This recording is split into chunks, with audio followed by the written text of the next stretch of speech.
যোৱাকালি আপোনালোকক কৈছিলো যে ৰাতিয়ে কুকুৰা বিক্ৰী কৰিলো আৰু ৰাতিয়ে কুকুৰা বিক্ৰী কৰি মই কেইটামান বস্তু আনিম বুলি কৈছিলো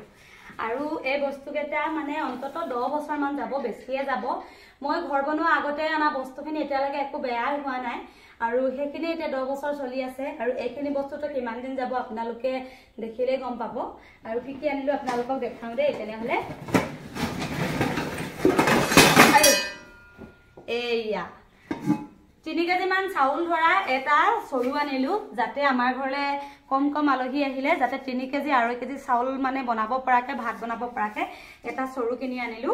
এই কাৰণে যে বিহুত আলহী আহিব পুৰা মই গম পাওঁই আৰু বহুতে কৈ আছে আৰু বিহুত অহা আলহীক নতুন সৰুতে এবাৰ ভাত বনাই খুৱাম আমাৰ যেহেতু কাহি বেছি নাই কাহৰ কাহি আছে মাত্ৰ 4খন আৰু ষ্টিলৰ কাহি আছে 5খন 5-4 9খন কাহি আৰু 9খন কাহি মানে অসুবিধা হৈ যায় কাৰোবা কাহৰ কাহি দিবলৈ মন যায় কাৰোবা ষ্টিলৰ কাহি দিবলৈ মন যায় তেনেকুৱা নিচিনা হয় আৰু তেনেকুৱা হোৱাৰ কাৰণে মনটো বেয়া লাগে সেই কাৰণে আজি মানে আমি ধুনিয়াকৈ 9খন নে 10খন ষ্টিলৰ কাহি আনিলো এয়া চাওকচোন কেনেকুৱা লাগিছে আপোনালোকে ক'ব দেই বহুত হেপাহেৰে এই বস্তু কেইটা লৈছো বহুত দিনৰ আগৰ পৰা লম কৈ থাকো কিন্তু লব পৰা নাছিল আৰু কালি যেটো কুকুৰা বিক্ৰী কৰিলো কুকুৰা বিক্ৰী কৰাৰ লগে লগে এই মোৰ মূল্যবান বস্তু কেইটা লৈ আহিলো জুনে ভাত সৰুকে খাই তেও ডাঙৰ কাহিখনত দিম আৰু জুনে ভাত কমকে খাই তেও সৰু কাহিখনত দিম আৰু সেই কাৰণে এয়া ধুনিয়াকৈ মই কাহি কিনি আনিলো এখন অকনমান বেলেগ আনিছো গুটেখিনি একে আনিছো এখন অকলে বেলেগ 2খন 4খন 5-6খন খানাত 9-10খন কাহি আনিলো আৰু যেহেতু আমাৰ ইমান ডাঙৰ কেৰাহী এটা নাছিলে আমাৰ খুৰীহতৰ কোনোবা আলহী আহিলে লৰ মাৰিব লাগে খুৰীহতৰ ঘৰলে এনেকুৱা সৰু এটা আনিবলে আৰু এনেকুৱা কেৰাহী এখন আনিবলে খুৰীহতৰ ঘৰলে লৰ মাৰো আৰু এতিয়া ভাবিছো যে নাই কুকুৰা বিক্ৰী কৰা পইচা কেটকাই যদি আনি লও চিন্তা থাকিব যে নিজেও ক'ব পাৰি এয়া কুকুৰা বিক্ৰী কৰি লোৱা ঘৰৰ বস্তু নহয়নে সেই কাৰণে এয়া কেৰাহী এখন কিনি আনিলো আৰু সৰু এটা কিনি আনিলো তাৰ পাছত আৰু এনেকুৱা হাতা এখন আমাৰ যেহেতু এনেকে মানে জুলিয়া শাক পাচলি উলিয়াব পৰা হাতা নাই মই দেখিছে আপোনালোকে বাটিয়ে দি উলিয়াই দিও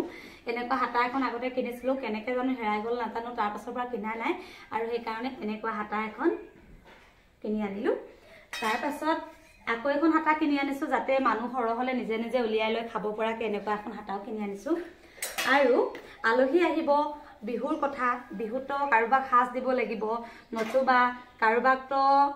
ভাত দিব লাগিব ভাতৰ লগত শাক দিব লাগিব মাংস দিব লাগিব দালি দিব লাগিব আছে যদিও এই কাহিখিনিৰ লগত মিলাই মেলি ধুনিয়াকৈ মানে এয়া বাটিও আনিলো এটা বাটি কিন্তু কম হল 9টা বাটি এনেকুৱা সাইজৰ 9টা বাটি আছে দোকানখনত ইয়াতকৈ ডাঙৰ আছে কাৰণে লৈ নললো আৰু এনেকুৱা বাটি আমাৰ ঘৰত আছে বাৰু থকা কাৰণে 10টা হৈ যাব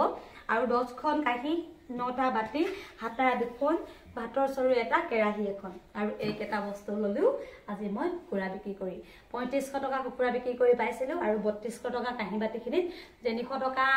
100 টকা কাপোৰ চিলাবলে বাইক দিলো 50 টকা চেন্ডেল এযোৰ ধাৰ আছিল তাক দিলো আৰু মই কেটকমান হাতত পালো আৰু আপোনালোকে ঘৰৰ পৰা কুকুৰা ছাগলী বা গৰু যিকোনো বস্তু বিক্ৰী কৰি চাবচোন বস্তু কেটাৰ মানে মূল্যটোৱে বহুত বেছি আৰু কালি কুকুৰা বিক্ৰী কৰি বস্তু কেটা এয়া ললো আৰু আগতে একেদিন মই আলু বিক্ৰী কৰিলো হৰিয়া বিক্ৰী কৰিলো গুটে পইচা কেটকা ধাৰতে গল কাৰণ দদাই খুৰীয়ে মোক বহুত টকা ধাৰ দিছিল আপোনালোকক কৈ আছিলো আলু আৰু হৰিয়া বিক্ৰী কৰি দদাই খুৰীক ধাৰ মাৰিলো আৰু এতিয়া কুকুৰা বিক্ৰী কৰি ঘৰৰ বস্তু আনিলো আৰু বিহু বজাৰ আমাৰ এয়াই কাপোৰ কানি নলও বহুত কাপোৰ কানি ললো এতিয়াও বহুত পিন্ধিবলৈ আছে পিন্ধিয়ে শেষ কৰিব পৰা নাই সেই কাৰণে এবাৰ আমি ঘৰৰ বস্তু ললো কেনেকুৱা লাগিছে ক'ব